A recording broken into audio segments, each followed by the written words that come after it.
Assalamualaikum warahmatullahi wabarakatuh. Perkenalkan nama saya Thomas Ronaldo dari Universitas Bina Sarana Informatika dari kelas 644C37 dengan NIM 642108996. Di sini saya akan mempresentasikan tentang materi peramalan atau forecasting. Pengertian peramalan. Peramal adalah proses estimasi atau prediksi tentang apa yang akan terjadi di masa depan berdasarkan data dan informasi masa lalu serta situasi saat ini. Peramalan digunakan untuk membantu manajer dalam pengambilan keputusan dengan memberikan informasi tentang apa yang mungkin terjadi di masa depan, sehingga dapat membuat keputusan yang lebih terinformasi. Peramalan dalam manajemen melibatkan pengumpulan data historis dan analisis data sehingga dapat menghasilkan informasi yang dapat dipercaya tentang apa yang mungkin terjadi di masa depan. Tujuan peramalan. 1. Perencanaan produksi dan pengadaan. Peramalan dapat membantu manajer dalam merencanakan kebutuhan produksi agar dapat memenuhi permintaan pelanggan dengan efisien. 2. Perencanaan keuangan. Peramalan dapat membantu manajer dalam memperkirakan pendapatan biaya sehingga dapat merencanakan anggaran dengan lebih efektif. Yang ketiga, yaitu pengelolaan persediaan. Peramalan dapat membantu manajer dalam mengelola persediaan dengan lebih efisien, sehingga dapat menghindari kelebihan atau kekurangan persediaan yang dapat mengakibatkan biaya yang tidak perlu. Yang keempat, yaitu evaluasi kinerja. Peramalan dapat digunakan untuk mengevaluasi kinerja dengan membandingkan hasil aktual dengan hasil yang diprediksi sebelumnya, sehingga dapat mengevaluasi efektivitas rencana dan strategi bisnis. Selanjutnya adalah metode peramalan. Satu, yaitu metode peramalan kuantitatif. Metode ini menggunakan data kuantitatif seperti angka, harga, dan presentase untuk membuat peramalan. Metode ini melibatkan analisis statistik dan matematika untuk meramalkan nilai masa depan. Yang kedua adalah metode peramalan kualitatif. Metode ini digunakan ketika data kuantitatif tidak tersedia atau kurang akurat. Metode ini melibatkan penilaian ahli dan pengetahuan industri untuk meramalkan nilai masa depan. Metode ini dapat digunakan untuk membuat keputusan bisnis strategis dalam kondisi ketidakpastian. Yang ketiga adalah metode regresi linear. Metode ini menggunakan hubungan linear antara variabel yang satu dengan yang lain untuk membuat peramalan. Hubungan linear variabel diperoleh dari data historis dan digunakan untuk memperkirakan nilai masa depan. Selanjutnya ada langkah-langkah dalam peramalan. 1. Tentukan tujuan peramalan dan faktor-faktor yang mengaruhi masa depan. 2. Kumpulkan data masa lalu dan persiapkan data tersebut. Kumpulkan data masa lalu yang relevan dengan tujuan peramalan. Pastikan data tersebut akurat, lengkap, dan terstruktur. Yang ketiga, pilih metode peramalan yang tepat. Pilih metode peramalan yang paling sesuai dengan data dan tujuan peramalan Anda. Metode peramalan yang berbeda cocok untuk situasi yang berbeda. Evaluasi hasil peramalan dan hitung tingkat akurasi evaluasi hasil peramalan dan hitung tingkat akurasi peramalan. Yang kelima, gunakan hasil peramalan untuk pengambilan keputusan bisnis. Gunakan hasil peramalan untuk pengembalian keputusan. Selanjutnya ada faktor-faktor yang mengaruhi peramalan. 1. Data masa lalu. Data masa lalu merupakan faktor utama yang mengaruhi peramalan. Data masa lalu digunakan untuk menentukan pola dan tren yang mungkin terjadi di masa depan. Yang kedua adalah faktor ekonomi dan sosial, seperti pertumbuhan ekonomi, tingkat pengangguran, inflasi, dan kondisi politik dapat mengaruhi peramalan. Yang ketiga adalah perubahan lingkungan bisnis seperti perubahan kebijakan pemerintah, persaingan yang semakin ketat, dan perubahan teknologi juga dapat mempengaruhi peramalan. Yang keempat adalah faktor musiman seperti perubahan cuaca, liburan, dan acara-acara khusus yang dapat mempengaruhi peramalan. Selanjutnya ada keuntungan dan tantangan peramalan. Keuntungannya yaitu 1. Meningkatkan efisiensi bisnis. Yang kedua, meminimalkan risiko dan kerugian. Yang ketiga, meningkatkan kepercayaan investor. Yang keempat, meningkatkan kepuasan pelanggan. Yang kelima, meningkatkan efektivitas perencanaan yang strategis. Tantangan dalam peramalan. 1. Tidak selalu akurat. 2. Persaingan yang semakin ketat. 3. Membutuhkan data yang akurat dan lengkap. Yang keempat, ada perubahan yang tidak terduga dapat mempengaruhi hasil peramalan. Latihan soal pilihan ganda. Berikut adalah beberapa latihan soal pilihan ganda. 1. Suatu situasi atau kondisi yang akan diperkirakan akan terjadi di masa depan yang akan datang.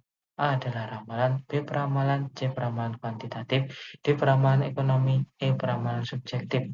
Jawabannya adalah A, ramalan. Yang kedua, Kegiatan memperkirakan atau memprediksi apa yang akan terjadi pada masa yang akan datang dengan waktu yang relatif lama disebut A. Peramalan, B. Ramalan, C. Peramalan objektif, D. Peramalan, dan E. Peramalan kuantitatif. Jawabannya adalah A. Peramalan.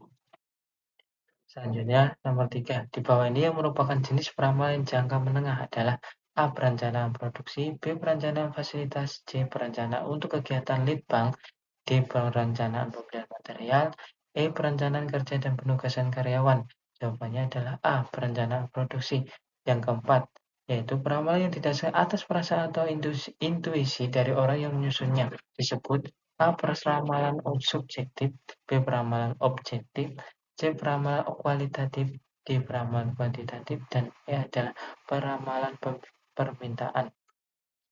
Soal yang kelima, di bawah ini yang merupakan definisi peramalan ekonomi adalah A. Peramalan yang menjelaskan siklus bisnis, B. Peramalan yang memperhatikan tingkat kemajuan teknologi, C. Proyeksi permintaan untuk produk atau layanan perusahaan, D. Peramalan yang didasar atas perasaan atau intuisi dari orang yang menyusunnya. Yang E adalah peramalan yang didasar atas data yang relevan pada masa lampau. Selanjutnya adalah latihan soal esai. 1. Anda adalah manajer pemasaran untuk produk mobil listrik PT Maju Lancar.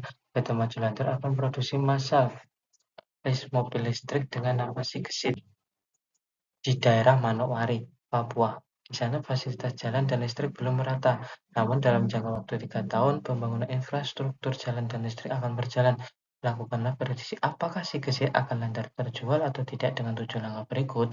1. Menetapkan tujuan forecasting. 2. Memilih unsur apa yang akan diramal. 3. Menentukan horizon waktu hasil forecasting.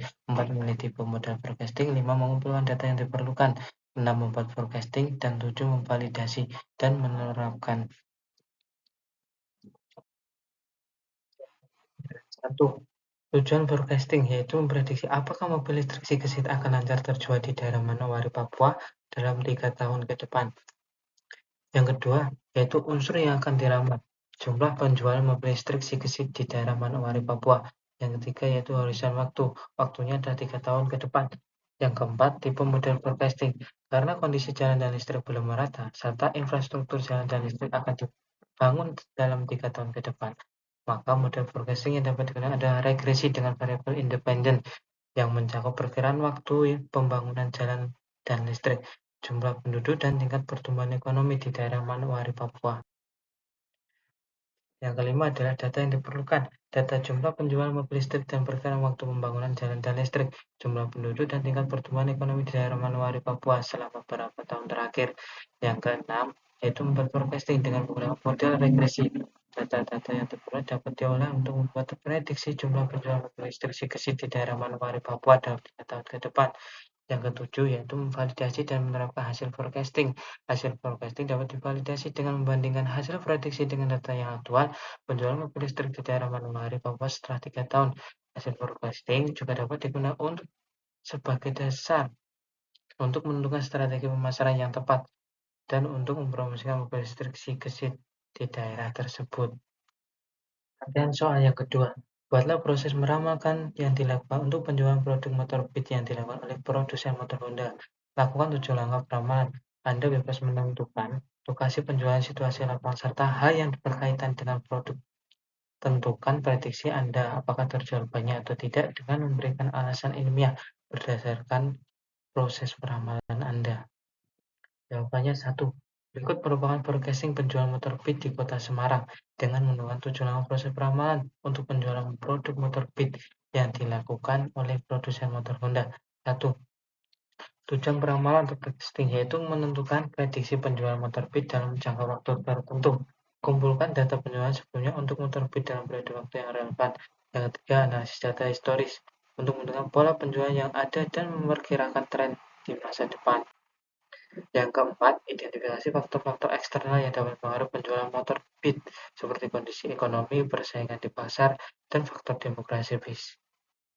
Yang kelima, mengembangkan model peramalan dengan menggabungkan data historis dan faktor-faktor eksternal yang telah diidentifikasi.